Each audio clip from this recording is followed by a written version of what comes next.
bosen-bosennya aku nemenin kalian semua dalam program kesayangan kita, Items Informasi ke teman-teman milenial.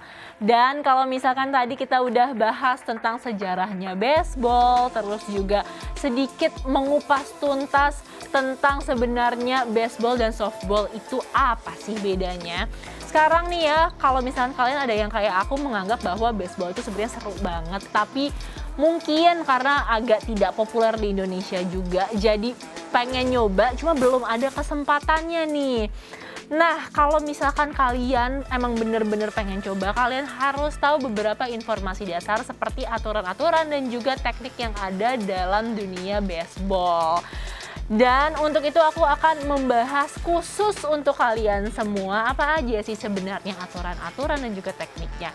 Yang pertama nih ya, kalau misalkan kita merujuk dari laman kompas.com, ini ada beberapa aturan baseball yang tidak boleh kalian tidak tahu, jadi harus kalian tahu. Yang pertama, ini adalah pemain baseball ini dimainkan oleh dua regu atau dua kelompok yang masing-masing kelompoknya ini beranggotakan 9 orang. Dan posisi, peran, dan tugas akan diatur sendiri oleh tiap regu. Jadi sistemnya musyawarah mufakat atau mana yang paling jago gitu ya jadi kaptennya. Dan yang kedua adalah permainan ini akan berlangsung selama 9 babak. Nah, kalau misalkan setelah 9 babak bermain nanti hasilnya itu seri atau imbang, maka nanti akan ada babak tambahan untuk menentukan siapa sih sebenarnya pemenang dari permainan tersebut. Yang ketiga adalah pergantian urutan batter atau pemukul yang tidak dapat diganti. Tapi kecuali ini bisa diganti hanya dengan izin dari wasitnya aja, jadi nggak boleh sembarangan ganti. Dan batter tersebut harus tetap memukul sesuai dengan urutan pemain yang udah ditentukan sebelumnya. Kemudian jumlah base pada lapangan baseball ini ada 4 buah. Base ini diberi nomor berlawanan dengan arah dari jarum jam. Dimulai dari base awal yang biasanya disebut dengan home plate dan diteruskan dengan base pertama, base kedua, base ketiga sampai nanti base yang terakhir.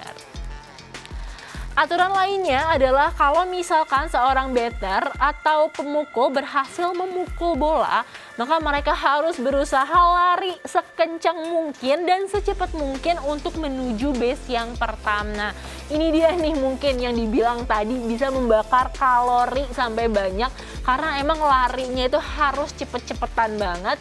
Dan kalau misalkan ini juga kan suasananya beregu, jadi larinya tuh semakin semangat karena banyak orang yang teriak untuk mendukung kita. Selanjutnya adalah saat mencapai base, para base runner harus menyentuh base dengan beberapa bagian tubuh. Misalnya kalian boleh pilih dengan kaki atau dengan tangan kalian. Dan tiap batter akan mendapatkan hak untuk memukul bola sebanyak 3 kali. Tapi kalau misalkan si batternya ini dia gagal untuk memukul bola, maka mereka itu harus tetap dan diperbolehkan untuk berlari menuju game pertama atau base pertama. Saat berada di base, batter ini bisa dengan bebas berlari ke base berikutnya dan juga kapan aja boleh. Dan lapangan bermain bagi baseball ini sendiri terbagi menjadi 2 bagian, yakni bagian tengah serta luar lapangan. Dan pada bagian tengahnya terdapat 4 home plate.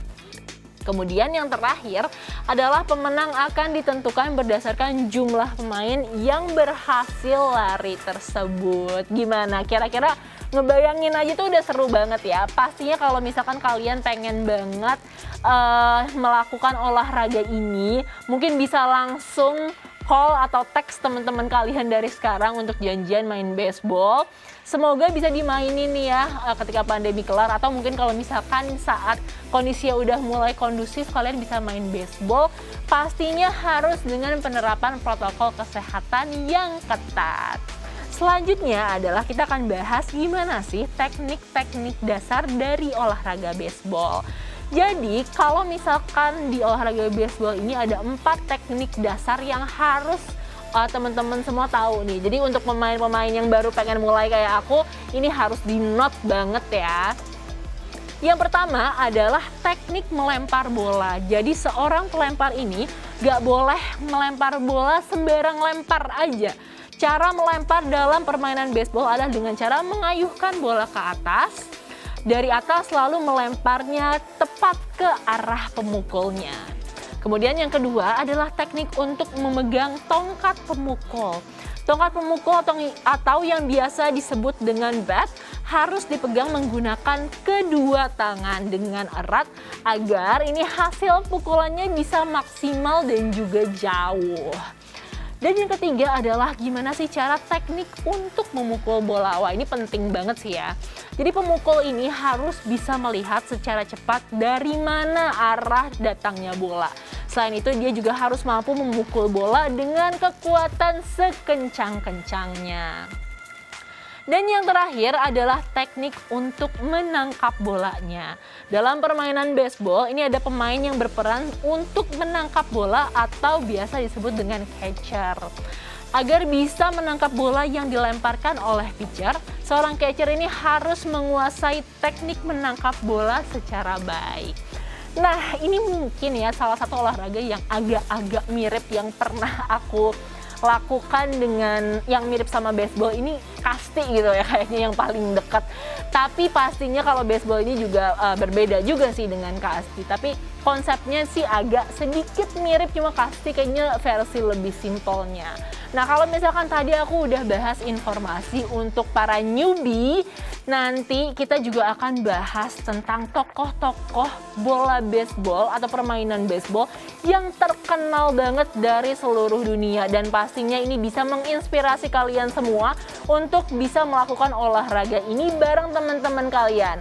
Ya kan, karena pastinya baseball tuh udah seru, sehat, dan juga manfaatnya banyak banget. Maka dari itu pastiin kalian nih teman milenial harus stay tune terus sama aku di program kesayangan kita, Items Informasi ke teman-teman milenial.